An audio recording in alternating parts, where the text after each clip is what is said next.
In today's video, I'll be showing you how to get both of the new hand-to-hand combat weapons in Elden Ring's new DLC, Shadow of the Erdtree. So I'll show you the new martial arts weapon, along with the new beast claw. These two weapons are very similar when it comes to fighting, so I wanted to include them both into this video, so I'll show you where to get them and what they do.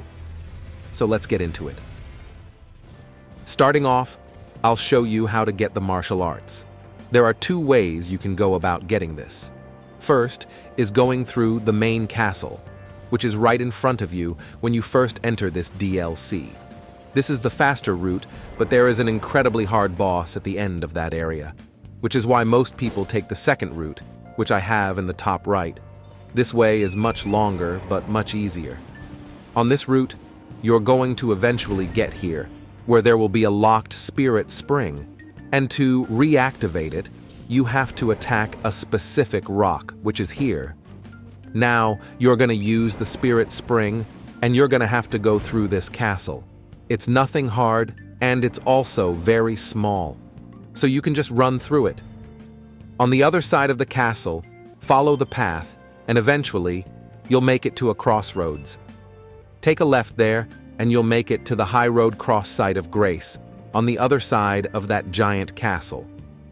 When you're here, you'll find one of these crosses with a fragment under it for you to pick up. But that's not what we're here for. On the other side of the Grace, there's a man over there, but behind him should be an item for you to pick up. Whenever you pick it up, you'll get this monk's missive, or letter basically. Along with that, you'll also get a gesture, which we will need for later. Talking to him does nothing, but now you're going to have to head back down the road you came from, over to the Morth Ruins site of Grace. If you already got this on your way over here, then better. Just fast travel over there. Get ready to fight, since what we're going to do now is ask this guy to a 1v1. To do this, use the new gesture you just got along with the monk's letter from earlier. Doing this gesture in front of him will start a battle.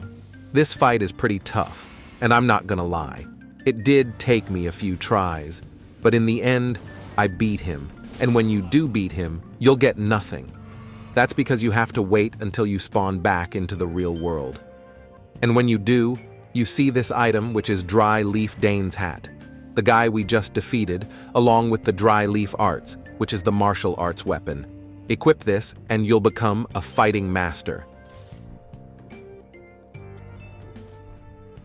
In this clip, I was using the weapon one-handed, but if you change it to two-handed, it becomes way cooler and much stronger. Anyways, I hoped that's helped you get the martial arts weapon. So let's move on to the Beast Claw, my personal favorite weapon. For this one, head back to the site of Grace you got when you first entered the DLC, and from there, make a right into this forest. It seems kinda weird, but you'll find an enemy here, and defeating him will drop the Beast Claw weapon. It sounds much simpler than it actually is, since this guy is a very tough enemy, and it took me a long time to beat him. This just goes to show how strong the Beast Claw can actually be. Anyways, fun fact, there's a good chance this guy is actually based on Wolverine, since this is a shirtless, hairy guy in a forest with spiked hands named Logur, which is very similar to Wolverine's actual name, Logan. I thought that was pretty cool, so I wanted to share it with you guys. Anyways, this took me a while since I was using the Dry Leaf Arts, but eventually I did defeat him, like every boss, since I am in fact the greatest Elden Ring player in America. The moves on this weapon are insanely cool, and it scales off strength and dexterity, which is the same as the Dry Leaf Arts, which I forgot to mention earlier. You can make some pretty crazy builds with this weapon. Now, in my opinion, the Beast Claw is 1,000 times better than the martial arts, which is pretty disappointing for me, since I know I and many other people were hyped up to use these hand-to-hand weapons. But in reality, for me at least, it's really not that good. The Beast Claw isn't as cool looking, but it's just much better than the Dry Leaf Arts. I want to know your opinion on these weapons, so make sure to leave it in the comments below. Anyways, in the end, I hope this guide has helped you obtain the two new hand-to-hand weapons in the DLC, which is such a good expansion, and I've had a bunch of fun with it. If you enjoyed today's video, make sure to leave a like and subscribe, as it would be greatly appreciated. Anyways, see ya.